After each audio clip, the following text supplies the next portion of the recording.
ఆ తర్వాత మళ్ళీ కొత్తది, మళ్ళీ కొత్త గులాబీ, కొత్త గులాబీ, కొత్త గులాబీ, కొత్త మామిడికాయ, కొత్త జాంకాయ, కొత్త అరటిపళ్ళు, కొత్త కొత్త కొత్త కొత్త.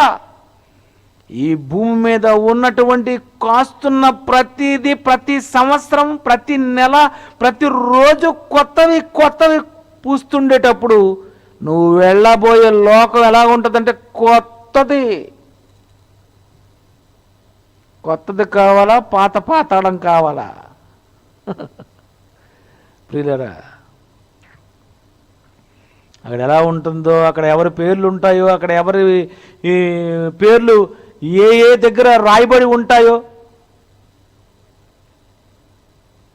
నిజంగా అపోస్తలులు ఇంత పని చేసినందుకు పేతురు అడిగేశాడు, ప్రభువా సమస్తమును మేము విడిచిపెట్టి వచ్చాం, మరి మాకేంటి, ఏముంటుంది మాకు?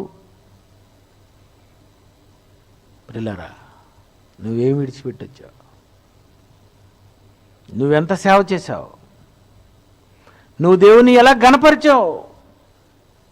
నువ్వు ఎంతమందికి సువార్త ప్రకటించావు?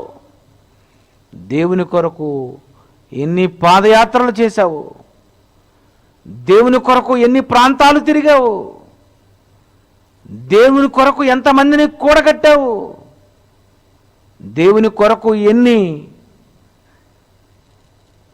మంచి స్థలాలను ఇచ్చావు? ఏమిచ్చావు? ఏం చేశావు?